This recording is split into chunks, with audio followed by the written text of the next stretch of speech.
메신저 뉴스 첫 순서는 서울동안교회 김영주 목사님, 대전제일교회 김철미 목사님, 광주해안교회 김현주 목사님을 연결합니다.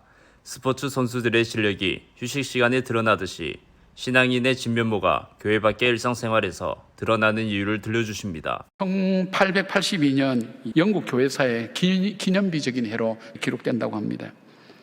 D.L. 무디라는 전도자가 영국의 유명한 대학의 캠퍼스를 돌면서 젊은 엘리트들이 결단하고 하나님 나무 회개하고 정말 복음으로 새롭게 되는 부흥의 불길이 일어났습니다. 이 복음에 헌신하며 평생 살겠다고 했던 이 젊은이들, 시간이 흘러감에 따라서 그 열정과 그 기도가 어느새 사그라들기 시작했습니다. 그래서 문제의식을 가진 청년들 몇이 모였습니다. 우리가 은혜 받을 때는 좋았고 우리 열정이 평생 갈 줄 알았는데 세상의 세파에 시달려서 너무나 현실적으로 똑같이 살아가고 있지 않는가, 이전과. 이유가 뭘까 생각하면서 그들이 결단을 합니다. 우리가 24시간 중 일정 시간을 절대적으로 내어서 말씀을 읽고 우리 자신을 돌아보는, 묵상하는 그 시간을 갖자, quiet time 갖자. 그것이 큐티의 시작입니다. 그 훗날 케임브리지 7인으로 불려지는데 특히 찰리 스터드라는 사람이 유명합니다. 이 사람은 재벌 가문의 아들이고 세계적인 명문대학 캠브리지 대학에 수석 졸업했고 인기 스포츠였던 크리켓 국가대표 선수였습니다. 주변에서 말합니다. 당신 그 정도만 해도 충분하다고. 당신의 모든 것 바쳐서 그렇게 필요가 뭐가 있냐고. 그럴 때 얘기합니다. 나를 위해서 모든 것 주신 주님의 십자가에 비하면 아무것도 아니라고. 결국 1913년에 웩이라는 선교회를 만들게 됩니다. 100년이 넘는 세월 동안 수백 개의 나라에 이 웩 출신 선교사들이 복음을 전하는 역사들이 일어나게 됩니다. 대학교에 파고들면서 국제 복음주의 학생회가 만들어졌습니다. 그래서 그들 하여금 말씀 앞에 서면서 말씀의 훈련을 통해서 그들이 하나님 앞에 헌신하기를 원했습니다. 복음의 불길들이 계속해서 이어져 갔습니다. 금세기 최고의 크리스찬 리더로 여기는 존 스타트 목사님이 바로 여기 출신입니다. 이어서 빌리그람 목사님도 마찬가지입니다. 하루 중 낼 수 있는 시간 10분도 좋습니다. 짧게라도 집중하고 말씀 앞에 서서 하나님 나에게 뭘 말씀하시기를 원하십니까? 기도하는 그 시간을 갖게 될 때 그 다음 책임은 하나님 하시는 거예요. 하나님 움직여 가시는 겁니다. 여러분 그렇게 한번 살아보시길 바랍니다. 테니스계의 세계 랭킹 1, 2위를 다투는 나달이나 페더러 같은 선수들하고 저 100위권, 200위권에 있는 선수들하고는 실제 실력 차이가 종이 한 장 차이도 나지 않는다는 거예요. 근데 이들의 실력이 진짜 드러나는 때가 있는데 그때가 휴식 시간이라는 거였어요. 그때 진짜 프로냐 아니면 실력은 있지만 제대로 자기 실력을 발휘하지 못하느냐 가름된다는 거예요. 그 휴식 시간에 무슨 일이 일어날까요? 최고 인류 선수들은 그 휴식 시간에 지난 세트에서 했던 거를 다 휴지통에 갖다 버린대요. 그리고 리셋을 하는 거예요. 지난 세트에 내가 실수하고 잘못했을 수도 있어.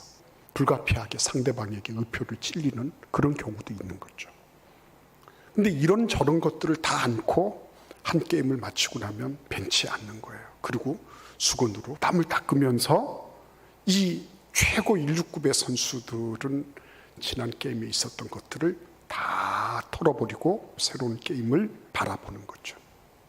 근데 그렇지 못한 선수들이 있다는 거예요. 자기를 자책하고 이 바보 멍충이 내가 너 그럴 줄 알았다 그러면서 그 휴식 시간을 보내는 거예요. 그러니까 새로운 세트가 시작이 돼도 그 선수는 어때요? 지난 세트 했던 거를 그대로 가지고서 새로운 세트를 임하고 있는 거예요. 인생도 역시 마찬가지죠. 이전 것은 지나갔으니 보라 새 것이 되었도다. 이게 안 되면 밤에 잠을 자도 자는 게 아니에요.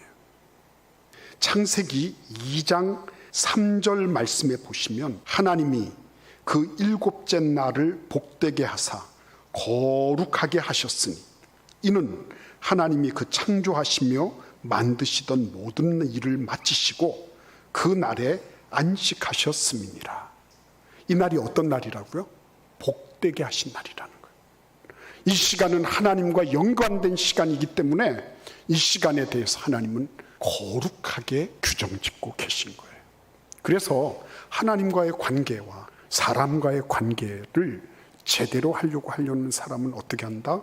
안식일에 대해서 깊은 관심을 가지고 그 일을 면밀하게 준비하고 예비한다는 거예요. 여러분은 어떤 것을 지금 귀하게 여기며 사십니까? 이 사회를 살펴봤어요. 이 시대 어른들은 돈에 미쳐 삽니다.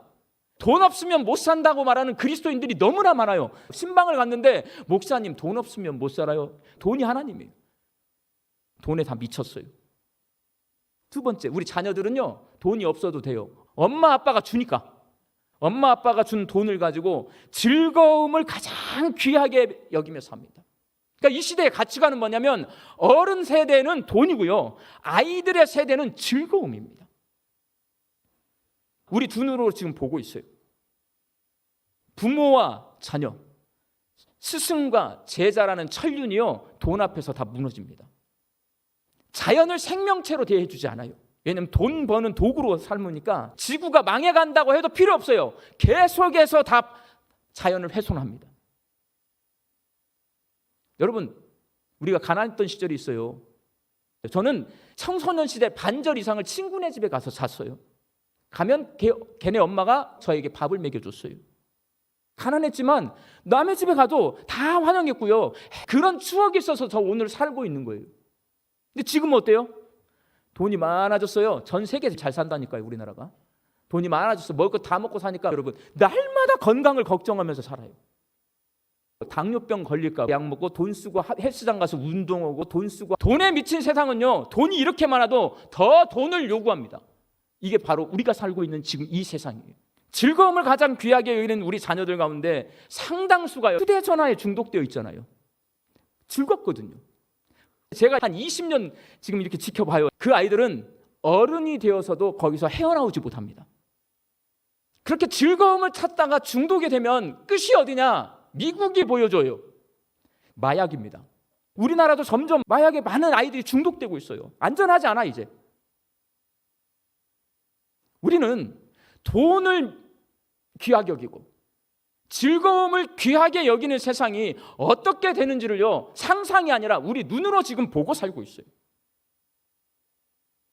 예수님을 귀하게 여기는 사람은 그 돈을 내게 맡겨주신 주인 되신 예수님이 기뻐하시고 원하시는 일을 귀하게 여깁니다. 지난주에 제가 설교했어요. 우리보다 잘 사는 나라들이 우리를 도와줘서 오늘 대한민국이 있는 거예요. 그 사람들이 착해서 그러냐? 아니에요. 하나님이 원하시는 방식이에요. 성경의 초대교회를 보면 가난한 사람들이 교회 안으로 다 몰려들어오는 거예요. 그때 부자인 초대교회 성도들이 자기 재산을 교회 앞에 내어놓고 함께 나눴었는데요. 이게 성경에 써 있는 이유는 하나님이 돈을 어떻게 사용하라는 것을 보여주시는 거예요, 우리에게. 예수님을 귀하게 여기는 사람은요, 나만의 즐거움을 쫓아가지 않습니다. 가장 큰 즐거움은 내가 누군가를 섬겼어요. 죽어가는 사람이 살아나요. 낙심했던 사람이 다시 용기를 얻어요. 그렇게 섬김의 기쁨이 사람이 느낄 수 있는 가장 큰 즐거움입니다. 우리가 섬김의 기쁨을 누리면서 살아야 이 세상이 아름다운 세상이 되는 거예요. 메신저 주스 두 번째는 경주남부교회 김상전 목사님, 부산해안교회 조성일 목사님, 남여주 평야동안교회 당의 목사님으로 이어집니다. 아브라함, 모세 같은 성경의 영웅들에게 주눅이 들어서 신앙생활이 위축되는 보통 성도들에게 새로운 용기를 불러일으켜 주십니다. 우리가 성경을 읽을 때에 아브라함, 이삭, 야곱, 요셉, 모세를 읽을 때면 감히 범접할 수 없습니다. 주눅이 들잖아요. 우리는 그들의 삶을 따라갈 수가 없는 겁니다. 그런데 하나님께서 우리에게 희망을 주시는데 아브라함 같은 사람만 이야기하는 것이 아니고 라합 같은 사람도 하나님께서 귀하게 보신다. 자, 그렇게 말씀하는 거예요. 히브리서 11장 31절 말씀, 믿음으로 기생 라합은 정탐꾼을 평안히 영접하였으므로 순종하지 아니한 자와 함께 멸망하지 아니하였도다. 아멘. 믿음으로 기생 라합은 이렇게 소개하고 있습니다. 독특한 소개입니다. 지금까지 우리가 믿음의 조상들을 쭉 살펴보고 있는데 다른 분들은 이런 수식어가 붙지 않습니다. 믿음으로 아벨은, 믿음으로 노아는, 믿음으로 요셉은, 믿음으로 모세는, 자, 이렇게 소개합니다. 자, 그런데 오늘 라합을 소개하면서 기생이었다라고 하는 수식어를 붙이고 있습니다. 부끄러운 과거가 있는 여자라고 하는 말입니다. 웃음을 팔고 몸을 팔았던 여자입니다. 그런 사람도 이런 믿음의 명예전당에 올라올 수 있다. 이것이 성경의 초점입니다. 우리에게 시사하는 바가 큽니다. 하나님이 라합을 얼마나 후대하시느냐 하면은 믿음의 명예전당 히브리서 11장 한 번만 언급하는 것이 아니고 성경에서 4번이나 라합을 언급하고 있습니다. 먼저는 여호수아입니다. 그리고 히브리서 11장입니다. 예수님의 족보가 기록되어 있는 마태복음 1장, 그리고 야고보서에 소개하고 있습니다. 야고보서 2장 17절입니다. 이와 같이 행함이 없는 믿음은 그 자체가 죽은 것이라 라고 행함을 보여준 사람을 말씀하고 있는데, 야고보서 2장 25절입니다. 기생라합이 사자들을 접대하여 다른 길로 나가게 할 때에 행함으로 의롭다 하심을 받은 것이 아니냐. 이렇게 성경은 라합을 굉장한 인물로 평가하고 있습니다. 정말 감사한 일입니다. 우리도 그러한 은혜가 임할 줄 믿으시기를 바랍니다. 자, 그러면은 라합이 어떤 삶을 살았기에 하나님께서 그를 귀하게 사용하셨습니까?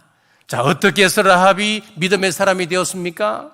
하나님의 일에 대한 소문을 들었기 때문에 그렇습니다. 이스라엘 백성들과 하나님에 대한 소문을 라합 혼자서 들었겠습니까? 아니지 않습니까?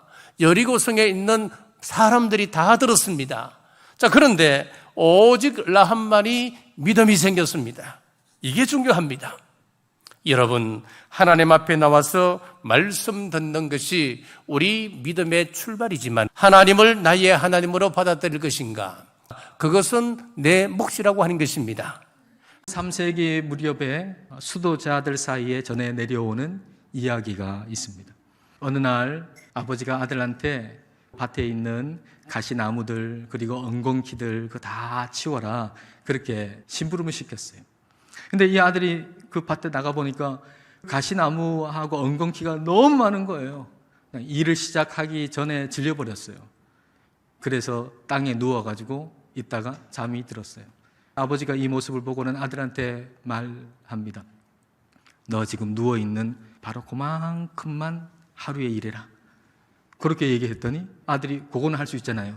그렇게 그만큼만 하루씩 치웠더니 2주 만에 그 밭에 있는 모든 엉겅퀴, 가시나무 다 치울 수 있게 됐다라고 하는 얘기입니다. 한꺼번에 하려면 우리 감당할 수 없어요. 한꺼번에 우리 가정, 좋은 가정 바꾸려면 우리 감당할 수 없어요. 한꺼번에 지금 나한테 있는 모든 어려움 없애려고 하면 우리는 감당할 수가 없어요. 지금 여기서 꽃을 피우려면 지금 여기서 오늘 감당할 분량만큼만 하면 됩니다. 오늘 할 분량만큼. 내일 걱정하지 말고요. 얼룩말은 위궤양에 걸리지 않는데요. 얼룩말이 얼마나 스트레스 받는 상황에 처해 있습니까? 막 스트레스 받고 막 도망치고, 근데 그 상황이 딱 끝나면 다시 평정심을 찾는데요. 만약에 이 얼룩말이 계속 생각한다고 해보세요. 저놈 저 사자 나 죽이려고 했지. 오늘은 한 마리가 공격했지만 내일은 2마리가 올지도 몰라. 뭐 이렇게 계속 걱정한다고 그러면 아마 얼룩말도 위궤양에 걸리고 말 겁니다. 근데 우리가 그렇잖아요. 우리는 일주일치 당겨가지고 걱정하고요. 그리고 뭐 한 달치, 1년치까지도, 많은 사람은 10년치까지도 당겨가지고 걱정하지 않습니까? 너무 힘겹고 어려울 땐 오늘만 살듯이 살아야 돼요. 예수님도 그러셨잖아요. 예수님이 어떻게 말씀하셨어요? 내일 일 염려하지 마라 그랬어요. 내일 일은 누가 걱정한다고요? 내일이 걱정한다. 여기서 꽃을 피우려면 어려운 상황을 너무 멀리까지 바라보면 안 돼요. 오늘만 살듯이, 오늘 주어진 일에 우리가 최선을 다해야 돼요. 유대인들의 탈무드에 나오는 한 이야기입니다. 어떤 나그네가 예루살렘을 향해서 정말 힘들게 가고 있는데 웬 남자가 마차를 몰고 오는 거예요. 나그네는 반갑게 물었습니다. 여보시오, 예루살렘까지 아직 멀었습니까? 여기서 한 30분쯤 가면 될걸요? 근데 죄송하지만 저도 좀 마차에 태워주실 수 있겠어요? 마차 주인은 흔쾌히 그렇게 하라고 했습니다. 마차에 올라타서 편안하게 그렇게 한참을 갔는데 나그네가 마차 주인에게 물었습니다. 여보시오, 이제 예루살렘에 다 왔습니까? 한 1시간쯤 가야 되겠는데요. 나그네가 깜짝 놀라서 물었습니다. 아니, 아까는 분명히 30분쯤 걸린다고 했는데 벌써 한참 왔는데 어떻게 1시간이나 더 걸린다는 말입니까? 그러자 마차 주인이 대답했습니다. 에이 여보슈, 내가 언제 예루살렘으로 간다고 했어? 나는 예루살렘 반대 방향으로 가고 있는데. 나그네는 진짜 중요한 자신이 가야 할 방향은 확인하지 않고 얼마나 걸리는가에만 관심을 가지고 있다가 엉뚱한 곳에 이르게 된 것입니다. 세상적인 것을 아무리 많이 가져도 남들보다 훨씬 빨리 무언가를 이루었어도 방향이 틀렸으면 실패한 인생이라는 겁니다. 여러분, 우리의 삶의 방향이 내가 원하는 방향으로 가는 게 좋겠습니까? 아니면 하나님이 이끄시는 방향으로 가는 게 좋겠습니까? 우리가 하나님이 이끄시는 방향이 나한테 더 좋고 더 아름답고 더 괜찮은 것이라고 이렇게 믿는다면, 그 믿음이 있으면 주저하지 말고 최고의 토기장이신 하나님께 모든 것을 걸고 모든 것을 의지할 수 있기를 바랍니다. 하나님 방향이 아니라 내 생각과 내 가치관과 내가 살아온 삶의 방식과 습관과 내 계획과 내 고집대로 살던 길에서 돌아서서 하나님이 원하시는 아름다운 길과 행위로 나아갈 수 있기를 바랍니다. 하나님이 나를 존중해서 주신 자유로 그런 올바른 선택을 하실 수 있기를 바랍니다. 메신저 뉴스 마무리는 부산항서교회 나이천 목사님, 울산호계교회 김병무 목사님, 고양 삼성교회 김영선 목사님입니다. 내일 예수님께서 다시 오셔서 심판하시더라도 걱정 없이 맞이할 준비가 되어 있느냐고 물으십니다. 이번 광복절 8월 15일에 개봉되는 영화가 한 편 있습니다. 크리스토퍼 놀란이라는 감독이 연출한 오펜하이머라는 영화입니다. 1939년에 독일이 폴란드를 침공하게 됩니다. 그리고 이제 1941년에 일본이 하와이의 진주만을 기습하게 됩니다. 그러면서 태평양 전쟁이 일어나게 됩니다. 이 전쟁을 끝내기 위해서 미국에서 비밀리에 진행된 이 맨하탄 프로젝트를 주도했던 인물이 오펜하이머라는 인물입니다. 핵을 개발하는 그 계획이에요. 그런데 1945년에 미국이 먼저 핵실험에 성공을 했어요. 그리고 일본의 히로시마와 나가사키에 핵폭탄을 떨어뜨렸습니다. 이 핵폭탄 두 방에 일본은 항복을 하게 됩니다. 오늘 읽은 시편 126편 말씀, 이스라엘 백성들의 해방의 감격을 담고 있는 말씀이에요. 여호와께서 시온의 포로를 돌려보내실 때에 우리는 꿈꾸는 것 같았도다. 그때에 우리 입에는 웃음이 가득하고 우리 혀에는 찬양이 찼었도다. 그때의 문나라 가운데서 말하기를 여호와께서 그들을 위하여 큰 일을 행하셨다 하였도다. 지금 이스라엘 백성들이 해방되었을 때 주변에 있는 다른 나라, 다른 민족이 말했다는 거예요.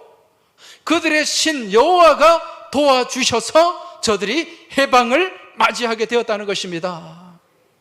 하나님을 향한 간절한 기도의 무릎이 꺾이지 않을 때에 지난날 일제강점기를 이기게 하시고 6.25 전쟁에서 역전하게 하시고 외환위기를 이기게 하시고 코로나 팬데믹까지 극복하게 하신 우리 하나님께서 우리의 앞을 가로막는 그 어떤 고난과 환난과 역경까지도 넉넉히 이기게 하실 줄 믿습니다. 간절히 부르짖고 믿음으로 나아갈 때 우리 하나님 그 산을 넘어가게 하시고 그 걸림돌을 치워 주실 줄 믿습니다. 그러한 하나님의 동행하심 가운데 날마다 꿈꾸는 것 같은 그러한 복된 믿음의 삶을 살아가게 될 줄 믿습니다. 초대교회 성도들은 인사가 샬롬과 함께 가장 많이 나온 게 마라나타였습니다. 예수님이 곧 오십니다. 예수님이 곧 오십니다. 주님 오신 날을 오늘 고대하며 살겠다는 것이죠. 주 안에 거한다는 것은 마라나타의 신앙으로 산다는 것을 의미합니다. 이 마라나타는 아멘 주 예수여 오시옵소서라는 그런 뜻이죠. 요한계시록 22장 20절 말씀에 이것들을 증명하신 이가 이르시되 내가 진실로 속히 오리라 하시거늘 아멘 주 예수여 오시옵소서 이렇게 이야기했습니다. 과학자들은 이야기합니다. 핵전쟁이나 기후재앙이나 전염병이나 그 해성의 충돌이나 이런 것에 의해서 지구가 끝날 것이다 해서 종말이 근접한 시간으로 보고 있습니다. 하지만 여러분, 예수님은 속히 오겠다 이렇게 말씀하신 거죠. 주님이 오시겠다는 것은 우주적인 종말, 주님의 온전한 재림도 있지만 개인적인 종말도 포함합니다. 여러분의 인생은 알 수가 없습니다. 언제든지 마라나타가 될 수가 있습니다. 주님 앞에 두 손 들고 나가야 될 그런 시점을 우리는 알 수가 없습니다. 같이 읽어보겠습니다. 자녀들아, 이제 그의 안에 거하라. 이는 주께서 나타내신 바 되면 그가 강림하실 때에 우리로 담대함을 얻어 그 앞에서 부끄럽지 않게 하려 함이라. 아멘. 주님 앞에 거하는 사람은 언제든지 그렇게 주님을 기대하며 환영할 것입니다. 주님 안에서 다 용서함을 받았음을 확신하기에 우리는 주님 강림하실 때에 부끄러워하거나 두려워하지 않고 담대함을 얻어서 주님의 재림을 맞이할 수 있게 될 것입니다. 반면에 마라나타의 신앙으로 살지 못하는 사람은 주님 오실 때에 죄 때문에 부끄러움을 당하고 두려워할 수밖에 없는 것입니다. 주님 안에 거하지 못하고 세상 안에 거하면은 세상의 즐거움과 영광, 명예와 권세와 돈과 당장은 좋을지 모르지만 영원한 것은 놓치고 말게 될 것입니다. 우리 자신도 세상 영광도 지금의 즐거움도 순식간에 사라지게 될 것입니다. 그러므로 여러분 평소에 흔들리지 않는 마라나타의 신앙 안에 주님 안에 확고하게 거하시기 바랍니다. 같이 한번 읽어보겠습니다. 너희가 그가 의로우신 줄을 알면 의를 행하는 자마다 그에게서 난 줄을 알리라. 아멘. 그 안에 거한다면 어찌 주님 안에서 생각하고 말하고 행동하지 않을 수가 있겠냐? 그렇게 산다면 어찌 주님의 의를 드러내지 못하며 세상 사람들 어찌 주님 안에 생명의 기쁨이 있음을 알지 못하겠느냐? 우리가 마라나타의 통로가 되시기 바랍니다. 복음의 통로가 되시기 바랍니다. 구원의 통로가 되시기 바랍니다. 초대교회가 세워졌던 곳곳마다 빼놓을 수 없는 한 가지가 전부 다 순교의 현장이었다는 거예요. 믿음의 선진들이 목숨을 바쳐서라도 지키려고 했던 그 신앙의 세계, 순교의 현장이 고스란히 다 남아있다는 거예요. 터키의 중부지방에 가면은 갑바도기아라는 데가 있습니다. 신앙을 지키기 위해서 그 오지에 찾아갑니다. 동굴에 삽니다. 100년, 200년, 길게는 250년을 그곳에서 삽니다. 핍박이 심해지면은요, 땅을 파고 들어가기 시작합니다. 마치 두더지가 땅을 파고 깊이 들어가는 것처럼. 오늘 우리가 얼마나 신앙생활을 참 편하게 하는지 몰라요. 제가 그런 시대에 목회자로 부름받았다면 과연 내가 어떻게 목회했을까? 부끄러웠어요. 그 당시에 살아가던 수많은 이름 없는 무명의 그리스도인들이 자신의 신앙을 지키려고 잡혀도 배교하지 않는 거예요.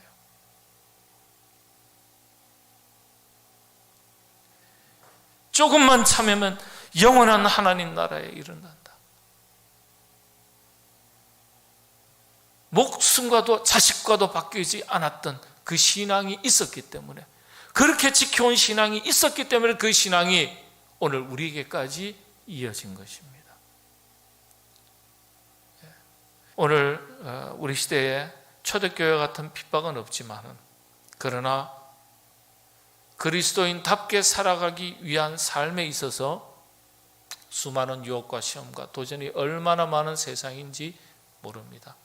여러분의 자식이 우상이 될 수도 있겠고, 여러분의 직장이 우상이 될 수도 있겠고, 여러분 물질이 우상이 될 수도 있겠고, 여러분의 미래의 소망과 꿈이 우상이 될 수도 있어요. 우리가 예수님 믿을 때 사도 바울 수준까지는 못 된다 하더라도 무명의 그리스도인들이 그 신앙을 지키기 위해서 땅 속으로 파고 들어가서 평생을 그렇게 살았던 그 신앙에 조금이라도 우리가 본받아서 산다면 우리가 얼마나 능력 있는 그리스도로 살 수 있는지 모르겠습니다. 아홉 목사님들의 말씀 전체를 들으실 수 있도록 전부 링크해 두었습니다. 아직 메신저 뉴스 구독을 누르지 않은 시청자님이 계시면 지금 구독과 좋아요, 알림 설정까지 부탁드립니다. 다음 주까지 안녕히 계십시오. 메신저 뉴스 김석규입니다.